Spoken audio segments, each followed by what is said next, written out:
Okay. So you know that feeling, right? Mm-hmm. When you're trying to learn English, Mm-hmm.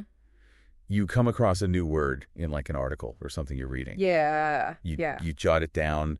Maybe you even, look it up in the dictionary, make sure you really get it. Right. And then a week later, it's like, poof, vanished. Totally. And it's so frustrating, right? Like you're Yeah. putting in the work you're trying to learn and it's just not sticking. It is. And that's why we're doing this deep dive today. Yeah, for sure. Because we've got all this great material. Yeah. You've got some really interesting stuff here. Mm-hmm. Everything from kind of practical language learning guides to like insights into motivation. And even like some real research into memory. Yeah, the cognitive science behind it. Yeah, exactly. Yeah. And what we're going to do is kind of pull all that together, look for the common threads, Right. and really give you a shortcut. I mean, that's our mission here today. It is to equip you with actual techniques grounded in how your memory works so you can learn and remember English words more effectively and not feel so overwhelmed by, the kind of the sheer volume of it all. Absolutely.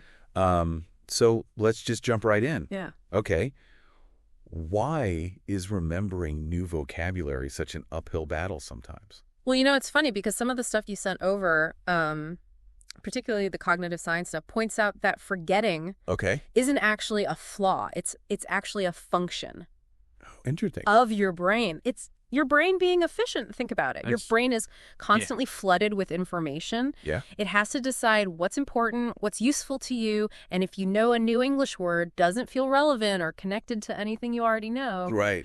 it's just naturally going to kind of fall by the wayside. It's almost like our brain's like, okay, yeah, interesting, but do we really need to remember this one? Exactly. So what are some of the things that we do, when we're trying to learn vocabulary that might accidentally give our brains that signal that, hey, you can forget this one? Well, I mean, there are a few common pitfalls that come up in a lot of the language learning stuff you shared. Okay.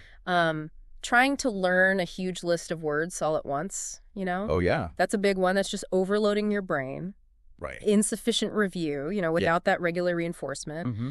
Those words are just going to fade away. Yeah. Learning words in isolation without enough context. Okay. If you just memorize a definition without really understanding how it's used in real communication. Right. It's going to be much harder to remember. Yeah. And then just passive learning, just reading a word and its definition without actively engaging with it. That's rarely effective for the long term. Okay, so it sounds like we need to convince our brains that these words are important. Exactly. We need to make them meaningful and memorable. And to do that, we need to actually understand how our memory works. Right. Well, some of the cognitive psychology articles you gave me were really helpful for this. Okay, so what's the basic framework? How does memory work when we're trying to learn new things? Okay, so think of it as two main stages. You've got short-term memory and long-term memory. Okay. Short-term memory is like a scratch pad, right? Okay. Very limited capacity, very short holding time. You can hold a few new pieces of information there, but unless you do something with them, poof, they're gone. It's like when someone tells you a phone number. Exactly. You're trying to remember it for a few seconds and then unless you repeat it or write it down, it's just gone. It's gone. Exactly. Okay. So now to move those new words from that short-term scratch pad to long-term memory, according to the research, we need two things: repetition and association. Okay. You need to see that word multiple times, and you need to actively connect it to things you already know, experiences, memories. Okay, so we're not just, seeing it once in a text and being like, oh, yeah, I got that. Exactly. We need to see it again and again and link it to things. You got it. We already know. And the brain is really good at remembering certain types of information. Okay, like what? It loves patterns. So the more a new word fits into a grammatical structure or a semantic structure, a group of words with related meanings, the easier it is to learn. Oh. It loves images. Yeah. Visualizing a word makes it so much more memorable. Okay. Stories are powerful memory aids because they give you that context and that narrative, and perhaps most importantly, emotional connections. Okay. If you can link a word to a strong emotion, yeah, you're way more likely to remember it. So now we're getting into the good stuff. Like, what are some actual techniques that we can use to actually do all of this? Well, this is the exciting part because your resources had some really great methods. Okay. So first up, let's talk about spaced repetition systems, or SRS. Okay. SRS sounds a little technical. It is, but it's also super helpful. So basically, SRS is a method of reviewing information at increasing intervals. So you review a word just as you're about to forget it. which strengthens the memory and pushes that forgetting point further into the future. Oh, so it's not just reviewing constantly. No. It's about reviewing at the right time. Right at the optimal time. Okay. And the best part is there are these amazing apps out there that automate this whole process. Oh, wow. Okay. Yeah. Things like Anki Quizlet Memrise. They use algorithms to track how well you know a word, and then they schedule your reviews for you. So you might see a new word a lot at first, but... Right. And then as you get better at remembering it... it spaces it out more and more. Exactly. It's like having a personalized vocabulary trainer in your pocket. So that's SRS-spaced repetition. That's SR. What's next? What else you got? Another big one is using the word in context. Okay. This was in pretty much all the guides you sent over. Mm-hmm. Don't just memorize a definition. Understand how it's used in a sentence, in a paragraph, in a real situation. Okay, so instead of just learning resilient means strong, right, we actually need to... see it in action. Yeah. Write your own sentences using the word. Mm-hmm. Create little stories. Okay. Even if it's just for you. Right. Even using self-talk.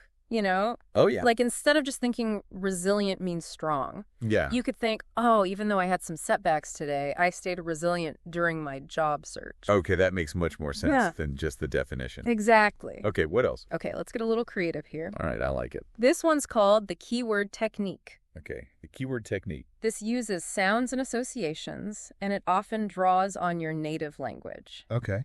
So you find a word in your native language that sounds kind of like the new English word, Uh-huh. and then you create a really vivid, maybe even a little unusual mental image that connects those two words. Oh, I like this. Right. So, for example, the Spanish word for banana is plátano. Okay, plátano for banana. Now, if you're trying to remember the word platoon, which is a military unit, you could imagine a pirate, because plátano sounds a little like pirate. Yeah. Leading a bunch of bananas into battle. Okay, now I'm never going to forget the word platoon. Right, and that's the point. The more unusual the image, the better it sticks. Okay, so that's the keyword technique. That's the keyword technique. What else do we have? Well, we also have mind mapping. Mind mapping, okay. This is another visual tool that lots of resourcers recommend. Mm-hmm. So instead of just making lists of words, yeah, you draw a diagram starting with a central theme. Okay. And then you branch out from that with related words, synonyms, antonyms, example phrases. Also, if my theme is happiness, right, I could branch out to joyful. Exactly. Elated. Yeah, and even phrases like a feeling of happiness or moments of happiness. I like it. It's like you're creating this visual network. Yeah, this map. In your mind. Yeah.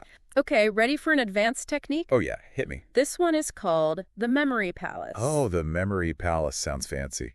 It is. It's actually a technique that's been used for centuries. Wow. And it's based on the idea that we have really good spatial memory. Okay. So you visualize a familiar location. It could be your house, your neighborhood, your commute. Right. And then you mentally place the new vocabulary words in specific locations within that space.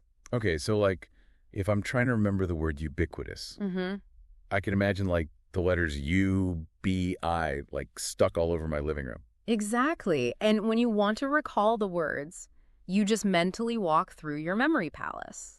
Yeah. And those vivid images will trigger the memory of the word. Okay, so we've got all these great strategies for actively engaging with new words. Yeah. But what about just the day-to-day? What are some habits that we can build to support better vocabulary growth over time? Oh, yeah. Daily habits are crucial for this. Okay. What do we got? Well, one of the best things you can do is read in English every day. It doesn't have to be a novel, even just short blog posts, articles, or even turning on English subtitles while you watch TV. Right, just that regular exposure. Exactly, that consistent immersion. Okay, cool. What else? Keeping a language journal can be really helpful. Okay, a language journal. Yeah, so jot down 5 to 10 new words each day. Okay. The act of writing them down helps, but then review those words regularly, maybe a few minutes each night.